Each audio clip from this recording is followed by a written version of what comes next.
بسم اللہ الرحمن الرحیم۔ معزز سامعین، جیسا کہ آپ کو معلوم ہے کہ اس سے پچھلی ویڈیو کے اندر ہم نے معالجۃ القرآن لنفوس المصلحین کے پہلے 2 سیگمنٹ کا مطالعہ کیا تھا۔ شیخ احمد سید کی یہ کتاب بنیادی طور پر سورۃ آل عمران کے ان بنیادی اسباق اور واقعات کے بارے میں ہے جو اللہ تعالیٰ نے صحابہ کرام کی تربیت اور صحابہ کرام کو مختلف چیزیں سکھانے کے حوالے سے غزوہ احد کے پس منظر میں اتاری تھی۔ شیخ نے ان مختلف آیات کا مختلف پہلوؤں سے مطالعہ کیا ہے اور آج کے اس معاشرے کے اندر دعوت، تبلیغ اور اصلاح کے شعبے سے وابستہ افراد اور دعات کے لیے ان کے اندر ان آیات سے مختلف چیزوں کے مختلف نکات نکال کر ان کو سکھانے کی کوشش کی ہے۔ اس کتاب کے ٹوٹل تقریباً 8 سیگمنٹ ہیں۔ اس سے پہلے قسط میں ہم نے ان کے 2 سیگمنٹ کا مطالعہ کیا تھا۔ آج کی اس قسط میں ہم 3 سیگمنٹ کا مطالعہ کریں گے اور المقطع الثالث، رابع اور خامس۔ مقطع الثالث جو ہے وہ سٹارٹ ہوتا ہے آیت نمبر 123 سے۔ اس سے پچھلی والی جو آیات تھی ان کا ہم نے مطالعہ پچھلی ویڈیو کے اندر کیا۔ 143 نمبر آیت سے لے کر 149 اور 48 نمبر آیت تک ہم اس کا مطالعہ کریں گے۔ ان آیات کے اندر اللہ رب العزت نے صحابہ کرام کو غزوہ احد کے پس منظر میں وہ کیا بنیادی اسباق سکھائے، ان کو ہم شیخ کی اس کتاب کی روشنی میں سمجھنے کی کوشش کریں گے۔ بسم اللہ الرحمن الرحیم۔ وَلَقَدْ كُنْتُمْ تَمَنَّوْنَ الْمَوْتَ مِنْ قَبْلِ أَنْ تَلْقَوْهُ فَقَدْ رَأَيْتُمُوهُ وَأَنْتُمْ تَنْظُرُونَ۔ یعنی اللہ کے نبی صلی اللہ علیہ وسلم کے صحابہ کے بارے میں یہ آیت اتری کہ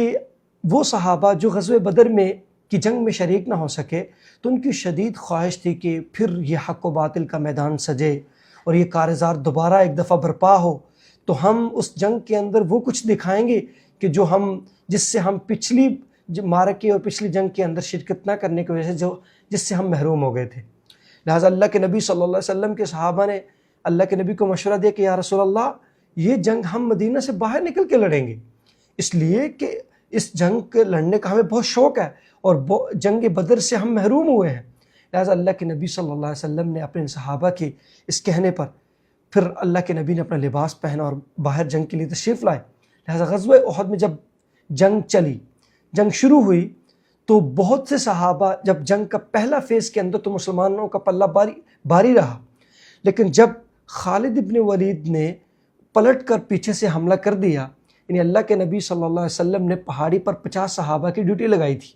کہ آپ نے اس جگہ کو، اس مورچے کو نہیں چھوڑنا یہاں تک کہ آپ دیکھیں کہ پرندے ہمیں نوچ رہے ہیں، یعنی ہماری لاشیں گر جائیں، پھر بھی آپ نے نہیں چھوڑنا اس مکان کی، اس جگہ کی سینسٹیوٹی کی وجہ سے۔ لہٰذا جب ان صحابہ جو اس ڈیوٹی پر موجود تھے، اس مورچے پر تھے، انہوں نے دیکھا کہ مسلمانوں کو فتح ہو گئی، تو لہٰذا ظاہر یہ سب چیز نظر آئی کہ اب فتح ہو چکی، اب کھڑا رہنے کا کوئی مقصد نہیں، تو وہ اپنی اس ڈیوٹی کو چھوڑ کر نیچے آ گئے، جبکہ اس کمان پہ موجود جو صحابی تھے انہوں نے صحابہ کو روکنے کی کوشش کی، لیکن سوائے 2-3 اور اس امیر کے علاوہ کوئی نہ رکا۔ خیر، جب انہوں نے پیچھے سے خالد بن ولید نے اٹیک کیا تو مسلمانوں کے قدم اکھڑ گئے۔ ایسے موقع پہ کہا جا رہا ہے کہ وَلَقَدْ كُنْتُمْ تَمَنَّوْنَ الْمَوْتَ مِنْ قَبْلِ أَنْ تَلْقَوْهُ، کہ یقیناً تم نے موت کی تمنا کی تھی اس سے پہلے، جنگ اور کے معرکے سے پہلے۔ فَقَدْ رَأَيْتُمُوهُ، اب جب کہ تم نے اس کو دیکھ لیا ہے، وَأَنْتُمْ تَنْظُرُونَ، اور تم اسے دیکھ بھی رہے ہو، تو آج اس معرکے کے اندر تم نے، یعنی پہلی بات تو یہ ہے کہ موت کی تمنا ہی نہیں کرنی چاہیے۔ یعنی اللہ کے نبی صلی اللہ علیہ وسلم نے یہی بات فرمائی کہ لا تتمنوا لقاء العدو فاسألوا اللہ العافیہ، تم یہ خواہش، یہ تمنا نہ کرو کہ اللہ تعالیٰ ہمارا دشمن سے مقابلہ کروا دے، انہیں آزمائش میں ڈال دے، اللہ تعالیٰ سے عافیت کا سوال کرو۔ لیکن فَإِذَا لَقِيتُمْ، اگر تمہارا دشمن سے مٹبھیڑ ہو جائے اور معرکہ آپ کا ان کے ساتھ میدان سج جائے، فَاصْبِرُوا، پھر صبر اختیار کرو۔ لہذا ان آیات میں کہا جا رہا ہے کہ تم اس سے پہلے موت کی تمنا کیا کرتے تھے جنگ سے پہلے، لیکن جنگ کے اس موقع پر آپ نے ثابت قدمی نہیں دکھائی۔ پھر اس موقع پر چونکہ جنگ جب قدم اکھڑے تو طرح طرح کی افواہیں پھیل رہی تھی۔ اس موقع پر ایک افواہ یہ بھی پھیلی کہ اللہ کے نبی صلی اللہ علیہ وسلم نعوذ باللہ ان کو قتل کر دیا گیا۔ جب یہ خبر صحابہ تک پہنچی تو صحابہ انتہائی دل برداشتہ ہو گئے، انہوں نے کسی قسم کی مزاحمت کرنے سے بالکل ہاتھ اٹھا لیا۔ اللہ رب العزت نے دوسری آیت اتاری کہ وما محمد الا رسول، لہٰذا اس میں یہ نقطہ بیان کیا کہ محمد تو اللہ کے ایک رسول تھے، قد خلت من قبلہ الرسل، اللہ کے اس سے پہلے بھی رسول آیا کرتے تھے، افإن مات، کیا اللہ کے رسول یعنی اللہ کے نبی صلی اللہ علیہ وسلم اگر ان کی موت ہو، ان کی وفات ہو جائے، او قتل، یا ان کو شہید کر دیا جائے، انقلبتم علی اعقابکم، تو کیا تم اپنے پاؤں پر واپس پلٹ جاؤ گے؟ ہرگز ایسا نہیں۔ تو پھر اس لیے کہ ہم جس حق کے ساتھ کھڑے ہیں، ہم جس ویژن کے ساتھ کھڑے ہیں، وہ تو انسانوں کے ساتھ منسلک نہیں ہے، وہ تو ہمیشہ ہمیشہ کا ویژن ہے۔ لہذا اللہ کے نبی صلی اللہ علیہ وسلم اس ویژن کو لے کر جانے والے سب سے بڑی شخصیت تھی، وہ ویژن رب کا ہم تک پہنچانے والے تھے۔ لیکن ہم تو ایک ایسے پیغام کو ماننے والے جو ہمیں شخصیت پرستی نہیں سکھاتا، بلکہ یہ سکھاتا ہے کہ ہم نے شخصیت کی بجائے اپنے مقاصد کی طرف فوکس کرنا ہے۔ تو اس آیت کے اندر وما محمد الا رسول ہمیں یہ سکھایا گیا کہ شخصیت پرستی کی بجائے اپنے مقصد پر توجہ دینی ہے اور اس مقصد کو حاصل کرنے کی ہر ممکن کوشش کرنی ہے۔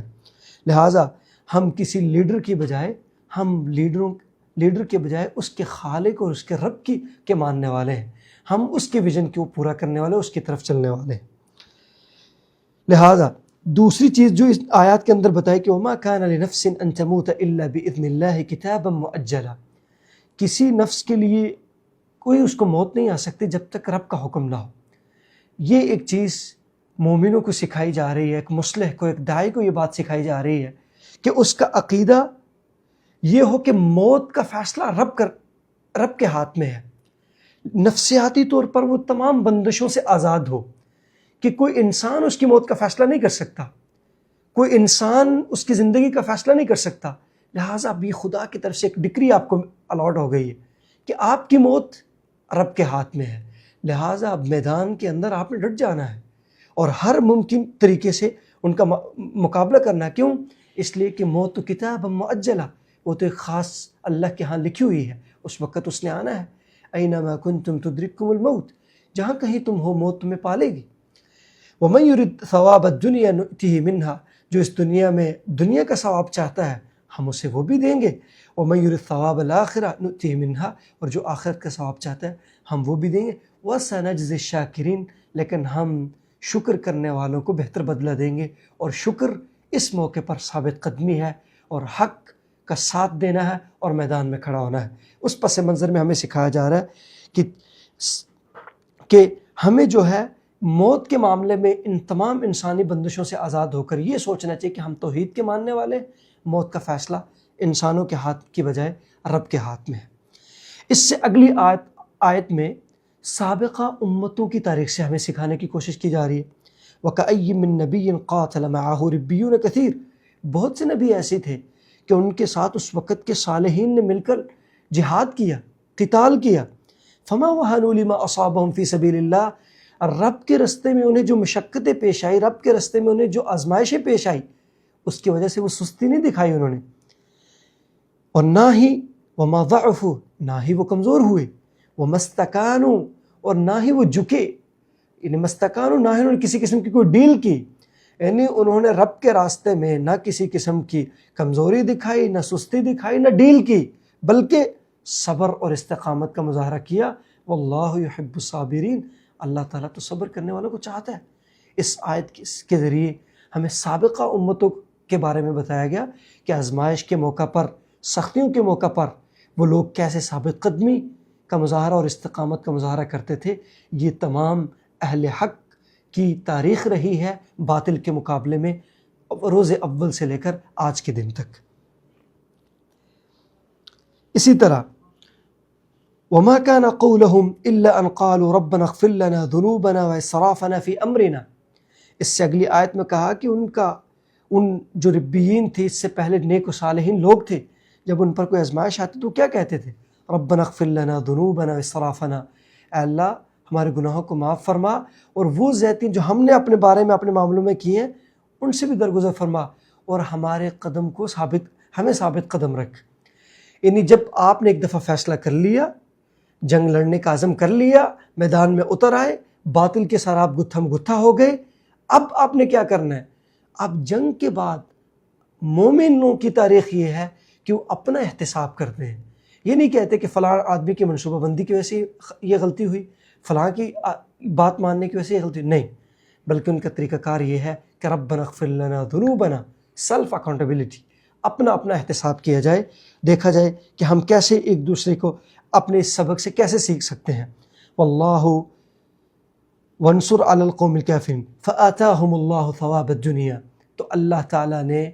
ان کو، ان صحابہ کرام کو دنیا کا ثواب بھی دیا، وحسن ثواب الآخرہ، اور آخرت کا ثواب تو بہت اچھا ہے۔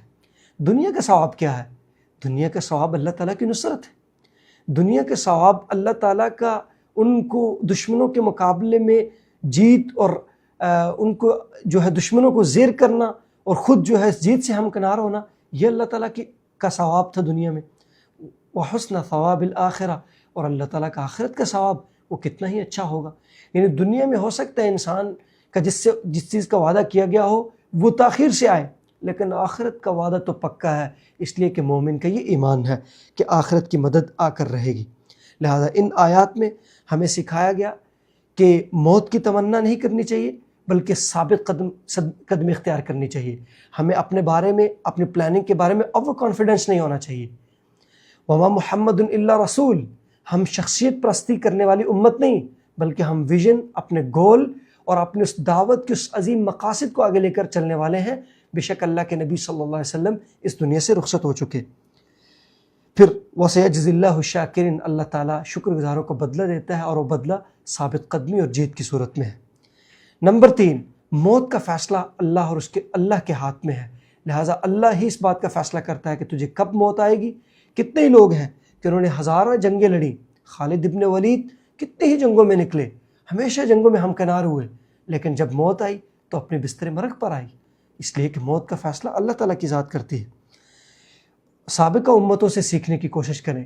کہ اللہ سابقہ انبیاء جو سابقہ صالحین اور مصلحین تھے، سابقہ داعیان تھے، یہ سابقہ امتوں کے مبلغین تھے، انہوں نے اللہ کے راستے میں کیسے استقامت اختیار کی، کیسے انہوں نے نہ کمزوری دکھائی، نہ جو ہے سستی دکھائی، اور نہ کسی قسم کی ڈیل کی، بلکہ میدان میں ڈٹے رہے۔ اسی طرح جب کبھی وہ معاملہ کہیں کسی قسم کی غلطی ہو جاتی تو اپنا خود احتسابی کا مظاہرہ کرتے اور اپنی غلطیوں کو دور کرنے کی کوشش کرتے، اور پھر اللہ رب العزت کی نصرت کا وعدہ، آتاہم اللہ ثواب الدنیا وحسن ثواب الآخرہ، کہ اللہ تعالیٰ دنیا میں بھی اس کا بدلہ آپ کو دے گا اور آخرت میں بھی دے گا۔ ان آیات کے ذریعے یہ اہم نکات اور یہ اہم چند ایک پوائنٹس تھے جو شیخ نے قرآن کریم میں اللہ رب العزت صحابہ کو سکھانے کی کوشش کر رہے ہیں۔ لہٰذا صحابہ کے ذریعے قیامت تک کے مصلحین، مبلغین اور دعوت اور حق اور باطل کے مقابلے میں کھڑے سرفروشان دین کے لیے یہ ہمیشہ ہمیشہ کے لیے مشعل راہ ہیں۔ مجھے اور آپ کو، ہمیں ان سب قرآن نکات سے سیکھنے کی کوشش کرنی چاہیے۔ جزاکم اللہ کل خیر۔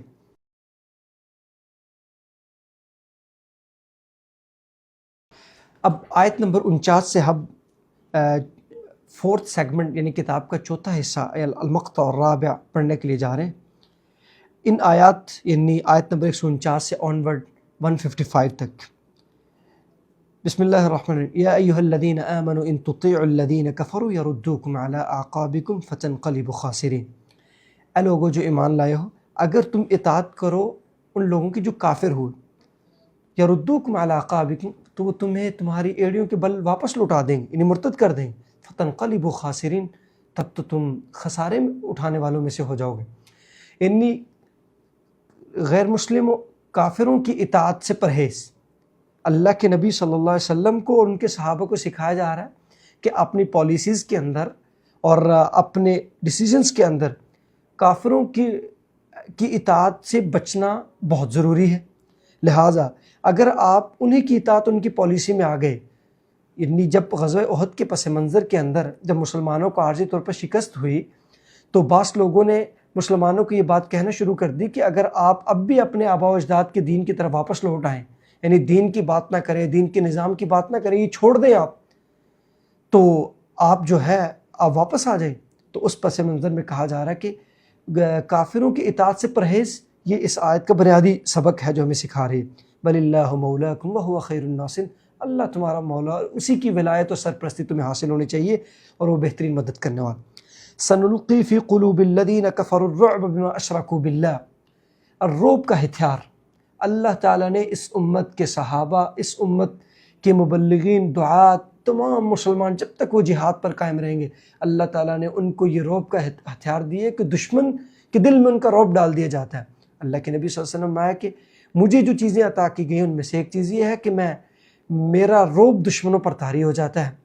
سنلقی فی قلوب الذین کفروا الرعب، تو اس آیت کے اندر اللہ رب العزت کا وہ غیبی ہتھیار جو اس امت کو عطا کیا گیا اس کے بارے میں بتایا جا رہا ہے کہ عنقریب ہم ڈال دیں گے کافروں کے دل میں اس کا تمہارا روب، بما اشرکوا باللہ، اس کے سبب کہ وہ مشرک ہیں، ما لم ينزل به سلطان، ایسی چیز کا اللہ کے بارے میں وہ ایسی باتیں، ایسی چیزوں کو شریک ٹھہراتے ہیں جس کی اللہ تعالیٰ نے کوئی دلیل ہی نہیں دی۔ اس کا مطلب یہ ہے کہ توحید بنیادی طور پر وہ چیز ہے جو انسان کو اس بات پہ مجبور کرتی ہے کہ میں اللہ کے علاوہ میری زندگی و موت کا فیصلہ کسی کے ہاتھ میں نہیں، لہٰذا اللہ تعالیٰ کی ذات ہے جو میری زندگی و موت کا فیصلہ کر سکتی ہے۔ یہی چیز اس کو بہادری، عزم اور جذبے کے ساتھ لڑنے پہ مجبور کرتی ہے۔ اس کے مقابلے میں شرک، طرح طرح کے درباروں پہ جھکنے والا، وہ جو ہے اس کا دل ڈر جاتا ہے اور اللہ تعالیٰ اپنے بندوں کا روب ان کے دلوں میں ڈال دیتا ہے۔ وَلَقَدْ صَدَقَكُمُ اللَّهُ وَعْدَهُ إِذْ تَحُسُّونَهُمْ بِإِذْنِهِ، اللہ رب العزت کی نصرت، اس کی مدد کی کچھ شرائط ہیں، لہٰذا اس آیت میں یہ بتایا گیا کہ اللہ تعالیٰ نے تمہاری مدد کی اور اپنا وعدہ پورا کر دکھایا جب تم لڑ رہے تھے اس کے حکم سے۔ جب تم نے اس کا حکم پورا کیا اور میدان میں اترے اور جنگ کی تو اللہ تعالیٰ نے اپنا وعدہ پورا کر دکھایا، تمہیں فتح ہو گئی میدان کے پہلے مرحلے میں۔ حتی اذا فشلتم، لیکن جب تم نے پس ہمتی دکھائی، کمزوری دکھائی، وتنازعتم فی الامر، اور تم اپنے آپس میں جھگڑنا شروع ہو گئے، وعصیتم، اور تم نے اپنے رب کی نافرمانی کی، من بعد ما اراکم ما تحبون، بعد اس کے کہ تم نے دیکھ لیا وہ جو تمہیں پسند تھی، یعنی فتح اور مال غنیمت کو آپ نے دیکھ لیا جو کہ رب تمہیں دینا چاہتا تھا، اس کے بعد تم نے آپس میں جھگڑنا شروع کر دیا، نافرمانی کی اور پس ہمتی دکھائی، تو اللہ رب العزت کا حکم بدل گیا اور پھر عارضی طور پر مسلمان شکست دو چار ہو گئے۔ ان آیات میں اشارہ ہے اس واقعے کی طرف جو اوپر مورچے پہ اللہ کے نبی صلی اللہ علیہ وسلم نے صحابہ کو کھڑا کیا، جب ان کے امیر نے ان کو روکا تو وہ آپس میں تکرار کرنا شروع ہو گئے، پھر انہوں نے نافرمانی کی اور وہ نیچے اترے۔ جب نیچے اتر آئے تو خالد ابن ولید جو کہ اس وقت مسلمان نہیں ہوئے تھے، انہوں نے اس موقع سے فائدہ اٹھاتے ہوئے مسلمانوں کے لشکر پر حملہ کر دیا، جس میں مسلمانوں کی جانوں کا کئی ایک کا نقصان ہوا، اور جس کو عارضی طور پر اس پس منظر میں ہزیمت بھی کہا جا رہا ہے۔ منکم من یرید الدنیا منکم، تم میں سے وہ تھے جو آخرت کا چاہ رہے تھے اور تم میں سے وہ تھے جو دنیا چاہ رہے تھے، یعنی مال غنیمت کو اکٹھا کرنا چاہتے تھے۔ ثم صرفکم عنہم لیبتلیکم، لیکن پھر اللہ تعالیٰ نے تم کو ان سے پھیر دیا تاکہ تمہیں آزمائش میں ڈالے۔ وَلَقَدْ عَفَا عَنْكُمْ، لیکن اللہ رب العزت کی شان یہ ہے کہ اللہ تعالیٰ نے اپنے نبی کے صحابہ کی اس غلطی سے درگزر کر لیا۔ وَاللَّهُ ذُو فَضْلٍ عَلَى الْمُؤْمِنِينَ، اللہ تعالیٰ مومنین پر بڑا فضل کرنے والا ہے۔ لہذا اللہ رب العزت کی نصرت تم پر کب آئے گی؟ جب تم عزم و ہمت دکھاؤ گے، آپس میں اتحاد کے ساتھ مل کے رہو گے اور رب کے حکم کی نافرمانی نہیں کرو گے۔ یہ رب کی نصرت الہی کی شرائط ہیں جو اس آیت کے اندر بیان کر دی گئی۔ اِذْ تُصْعِدُونَ وَلَا تَلْوُونَ عَلَىٰ أَحَدٍ وَالرَّسُولُ يَدْعُوكُمْ فِي أُخْرَاكُمْ، اب صحابہ جب نیچے اتر رہے، جب صحابہ اس پہاڑی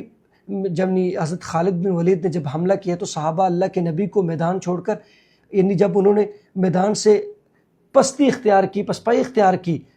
تو وہاں سے نکل پڑے،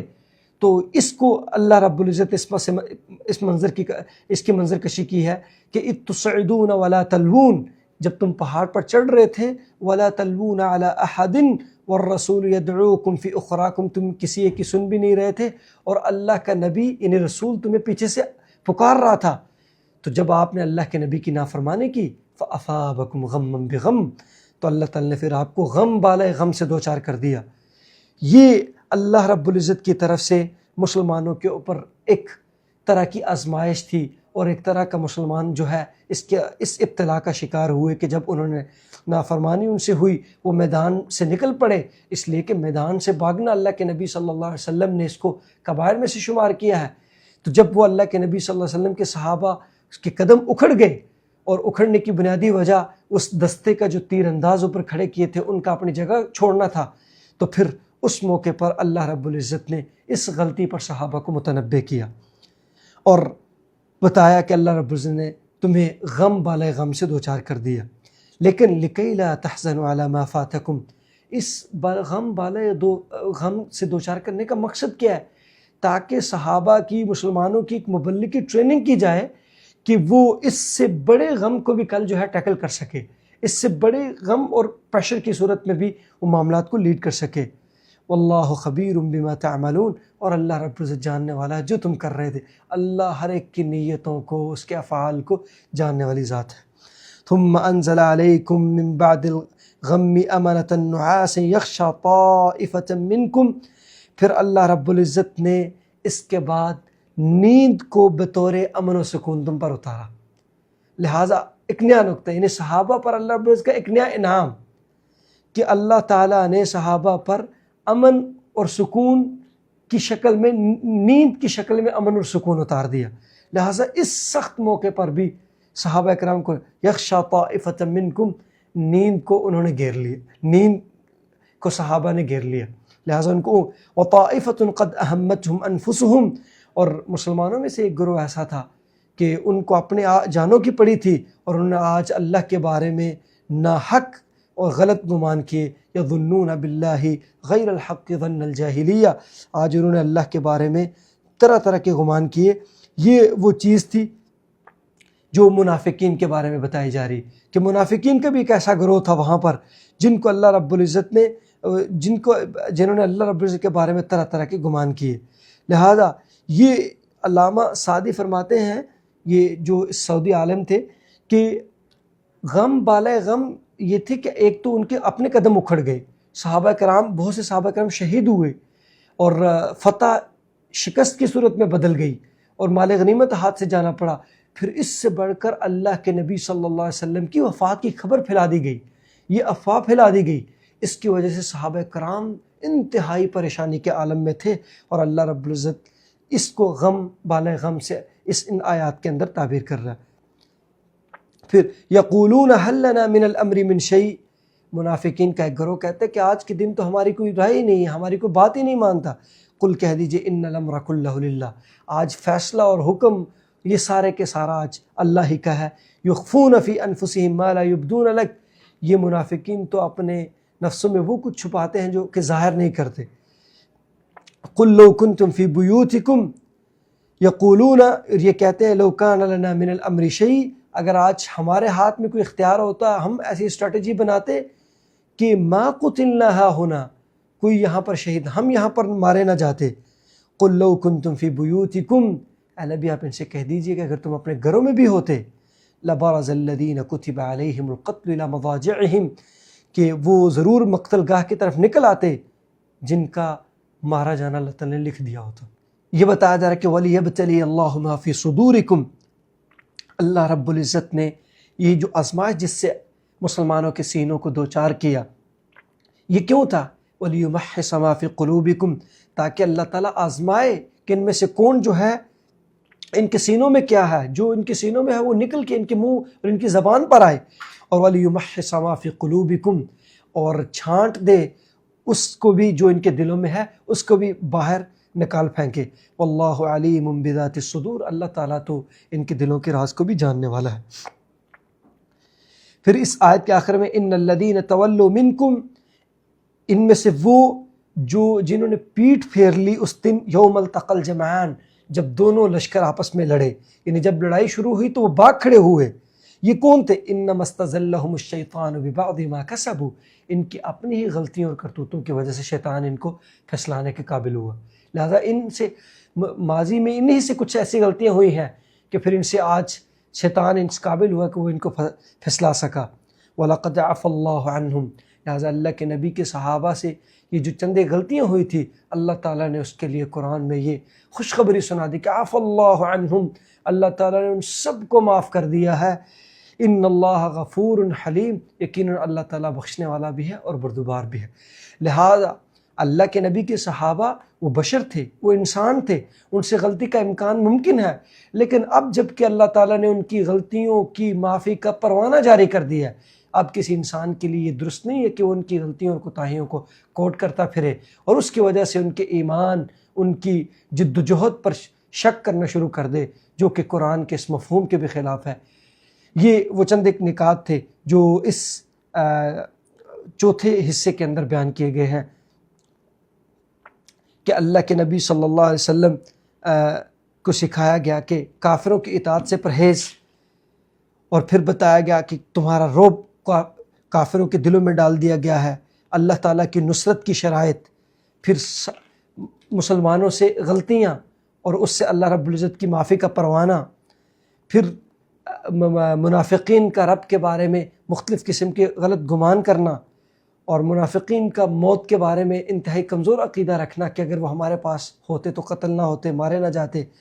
پھر اللہ رب العزت کا یہ مقصد بیان کرنا کہ سارے غم اور آزمائش سے اس لیے دوچار کیا گیا تاکہ جو کچھ ان کے دلوں میں ہے وہ نکل کر ان کی زبان پہ آئے، جو کچھ ان کا عقیدہ ہے وہ بھی ان کی عملی افعال کی شکل میں سب کے سامنے آئے۔ پھر بتایا گیا کہ یہ جو تم سے غلطی ہوئی، جو آج کے دن تم پھسلے، وہ اس وجہ سے ہے کہ ماضی میں تم سے کوئی ایسی غلطی ہوئی کہ شیطان تم پر آج اس قابل ہوا کہ تمہیں پھسلا سکے، اور اللہ تعالیٰ نے تمہاری تمام اس غلطیوں کو معاف کر دیا۔ واللہ علیم بذات الصدور، اللہ تعالیٰ تمام دلوں کے رازوں کو بھی جانتا ہے، اس کے باوجود جو جس کے دل میں جو بات آئے اللہ تعالیٰ نے اس کو معاف کر دیا۔ جزاکم اللہ کل خیر۔ یہ وہ چند نکات جو سیگمنٹ 4 کے اندر بیان ہوئے۔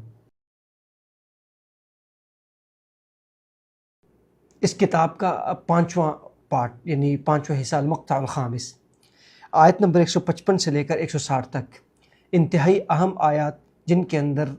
بہت اہم نکات اور تربیتی نکات سکھانے کی کوشش کی گئی ہے۔ یا ایھا الذین آمنوا لا تکونوا کالذین کفروا وقالوا لاخوانہم اذا ضربوا فی الارض، یعنی اس آیت کے اندر یہ سکھانے کی کوشش کی گئی ہے کہ مسلمان ایمان اور کفر کے طریقوں میں فرق ہے، مسلمانوں کی پالیسی، مسلمانوں کا رسم و رواج، مسلمان ہر چیز میں دوسروں سے مختلف ہے، لہذا یا ایھا الذین آمنوا لا تکونوا کالذین کفروا، اے ایمان والو تم کافروں کی طرح نہ ہو جاؤ۔ کس چیز میں؟ کہ وقالوا لاخوانہم اذا ضربوا فی الارض، وہ اپنے ہی بھائیوں سے کہتے ہیں جب وہ سفر پہ ہوتے ہیں، او کانوا غزا، جب وہ جہاد پہ ہوتے ہیں، لو کانوا عندنا ما ماتوا، یعنی ان کا عقیدہ اتنا برا ہے کہ وہ کہتے ہیں کہ اگر یہ ہمارے پاس ہوتے تو نہ مارے جاتے، نہ ان کو موت آتی، اور نہ یہ قتل کیے جاتے، جبکہ ایسا نہیں ہے، موت کا فیصلہ تو اللہ کے ہاتھ میں ہے۔ لیجعل اللہ ذلک حسرۃ فی قلوبہم، اللہ تعالیٰ ان کے یہ عقیدے کا فساد، یہ ان کی بد عقیدگی ان کے لیے ان کے دلوں میں حسرت کا باعث بنا دے گا، اسی لیے کہ توحید کے مقابلے میں یہ عقیدہ اختیار کرنا کمزور ہے۔ لہٰذا اس آیت کے ذریعے ہمیں سکھایا گیا کہ ایمان اور کفر کے طریقوں میں اور ان کے عقیدوں میں بڑا فرق ہے، لہٰذا مومنین کو کافروں کے نقش قدم پر چلنے سے روکا جا رہا ہے۔ واللہ یحیی و یمیت، موت کا فیصلہ تو اللہ ہے جو زندگی بھی دیتا ہے اور موت بھی دیتا ہے۔ واللہ بما تعملون بصیر، اللہ کو یہ بھی پتہ ہے تم کیا کر رہے۔ وَلَئِن قُتِلْتُمْ فِي سَبِيلِ اللَّهِ أَوْ مُتْتُمْ لَمَغْفِرَةٌ مِّنَ اللَّهِ وَرَحْمَةٌ خَيْرٌ مِّمَّا يَجْمَعُونَ، اگر تم اللہ کے راستوں میں شہید کر دیے جاؤ یا تمہاری موت ہو جائے، مغفرت، رب کی مغفرت، اس کی رحمت بہتر ہے اسے جو تم جمع کر رہے ہو۔ یعنی اس آیت میں یہ سکھانے کی کوشش کی جا رہی کہ اے صحابہ کرام، رب کی مغفرت اور رب کی رحمت یہ تمہارے لیے دنیا و ما فیہا سے بہتر ہے۔ منافقین جو کہ غزوہ احد میں 300 منافقین چھوڑ کر چلے گئے، اپنی جان ان کو پیاری تھی، اپنا مال و بزنس ان کو پیارا تھا، لہٰذا وہ ان سب چیزوں کی خاطر اللہ کے نبی کے رسول کا، اللہ کے نبی کا قافلہ اور اللہ کے نبی کی فوج کو چھوڑ کر چلے گئے۔ لہٰذا ان کو بتایا جا رہا ہے کہ لمغفرۃ من اللہ ورحمہ، ایک مبلغ، ایک داعی کے نزدیک رب کی مغفرت، رب کی رحمت دنیا و ما فیہا کا سب سے بڑا ایسٹ اور دنیا و ما فیہا کا سب سے بڑا سرمایہ ہے۔ وَلَئِن مُتُّمْ وَقُتِلْتُمْ لَإِلَى اللَّهِ تُحْشَرُونَ، اگر تم مار بھی دیے جاؤ یا تمہیں شہید کر دیے جاؤ، تمہیں رب کے سامنے ہی پیش ہونا ہے۔ فَبِرَحْمَةٍ مِّنَ اللَّهِ لِنْتَ لَهُمْ، اللہ کی رحمت کی وجہ سے آپ نرم دل ہو گئے، یعنی اللہ کے نبی صلی اللہ علیہ وسلم کی رحمت، آپ کی نرم مزاجی، یہ اللہ تعالیٰ کی رحمت تھی۔ اللہ کے نبی صلی اللہ علیہ وسلم کی خوبی سے بڑھ کے یہ رب کی رحمت اللہ کے نبی صلی اللہ علیہ وسلم پر تھی۔ وَلَوْ كُنْتَ فَظًّا غَلِيظَ الْقَلْبِ لَانفَضُّوا مِنْ حَوْلِكَ، اگر آپ سخت مزاج ہوتے، سخت دل ہوتے، تو یہ صحابہ آپ کے آس پاس سے بکھر جاتے۔ فَاعْفُ عَنْهُمْ وَاسْتَغْفِرْ لَهُمْ، لہٰذا آپ ان سے درگزر کیجئے اور ان کے لیے استغفار طلب کیجئے۔ وَشَاوِرْهُمْ فِي الْأَمْرِ، اور مشورہ طلب کیجئے ان سے معاملات میں۔ فَإِذَا عَزَمْتَ جب آپ نے عزم کے لیے فَتَوَكَّلْ عَلَى اللَّهِ تو بس اللہ پر توکل کیجیے، ان اللہ يحب المتوکلین، اللہ تعالیٰ توکل کرنے والوں کو پسند کرتا ہے۔ یعنی اللہ کے نبی صلی اللہ علیہ وسلم کی دعوت میں نرم مزاجی دعوت اسلامی کی روح ہے، ایک اہم نقطہ اس آیت کے اندر بتا دیا گیا۔ نمبر 2، مشاورت اسلامی سیاسی تعلیمات کا سب سے اہم اصول ہے، لہذا شاورہم فی الامر، اے اللہ کے نبی آپ مشورہ کیجئے معاملات میں اپنے صحابہ کے ساتھ۔ مختلف فقہا اس کو قانونی نقطہ نظر سے کہتے ہیں کہ اللہ کے نبی صلی اللہ علیہ وسلم کے لیے آیا صحابہ سے مشورہ کرنا ضروری تھا یا اللہ کے نبی کے لیے مستحب تھا؟ یعنی آپ کا اللہ کے نبی کا صحابہ سے مشورہ کرنا، اس کے دو بڑے مقاصد تھے۔ ایک تو صحابہ کرام کی دلجوئی کرنا مقصود تھا، صحابہ کرام کو اپنے ساتھ فیصلے میں جو ہے ملانا مقصود تھا، اور ان کو اس پورے پروسیس کے اندر سکھانا مقصود تھا۔ لہٰذا مشاورت اسلامی سیاسی تعلیمات کا سب سے اہم اصول ہے۔ ڈکٹیٹرشپ اور استبداد یہ اسلامی سیاسی تعلیمات کا کہ سب سے اس اہم پرنسپل کے خلاف ہے۔ لہٰذا اس آیت کے اندر سکھایا گیا کہ وَشَاوِرْهُمْ فِي الْأَمْرِ، ایک داعی، ایک مبلغ اور ایک مصلح وہ اپنے تمام دعوتی معاملات کے اندر، اپنی تمام اسٹریٹجیز کے اندر اپنی ٹیم، اپنے مسلمان بھائیوں، اپنی یوتھ کے ساتھ مشورہ کر کے آگے بڑھتا ہے۔ لیکن جب مشورہ کر لیا، اذا عزمت، جب مشورہ کر لیا، فتوکل علی اللہ، تو پس اللہ پر توکل کیجیے، ان اللہ یحب المتوکلین، اللہ تعالیٰ کو توکل کرنے والے لوگ پسند ہیں۔ یعنی کامیابی کس میں ہے؟ مشورہ، عزم اور اس کے بعد توکل، تین چیزیں وہ اس آیت کے اندر سکھا دی گئی۔ پھر ان ینصرکم اللہ فلا غالب لکم، اگر اللہ کی مدد، اللہ تمہاری مدد کرے، فلا غالب لکم، تو دنیا کی کوئی چیز رب کی مدد کے مقابلے میں تمہیں مغلوب نہیں کر سکتے، تم پر غالب نہیں آ سکتی۔ فلا غالب لکم، تم پر کوئی چیز غالب نہیں آ سکتی۔ یعنی آپ کا عزم اور توکل وہ عقیدے کی اس بنیاد پر ہے کہ تمہارا عقیدہ یہ ہے کہ رب کی نصرت کے مقابلے میں جب رب کی نصرت آپ کی شامل حال ہو جائے، رب کی مدد اتر آئے، تو دنیا کی کوئی چیز آپ پر غالب نہیں آ سکتی۔ یہی وہ عقیدہ ہے جو ایک مسلمان کے اندر ایک جذبہ پیدا کرتا ہے، ایک ہمت پیدا کرتا ہے کہ وہ اپنے سے 100 گنا بڑی طاقت کے ساتھ لڑ پڑتا ہے اور رب کے اس کلمے کو بلند کرتا ہوا رب کے راستے میں جان دے دیتا ہے۔ یہی وہ عقیدہ ہے۔ وَإِن يَخْذُلْكُمْ، اور اگر رب کی نصرت تمہیں نہ پہنچے، رب کی نصرت جو ہے وہ تمہیں رسوا کرنا چاہے، فَمَنْ ذَا الَّذِي يَنْصُرُكُم مِّن بَعْدِهِ، تو رب کے بعد کون ہے جو تمہاری مدد کرے گا؟ وَعَلَى اللَّهِ فَلْيَتَوَكَّلِ الْمُؤْمِنُونَ، اور مومن تو رب ہی پر توکل کرنے والے ہیں۔ لہذا اس آیت کے ذریعے یہ سکھانے کی کوشش کی کہ نصرت الہی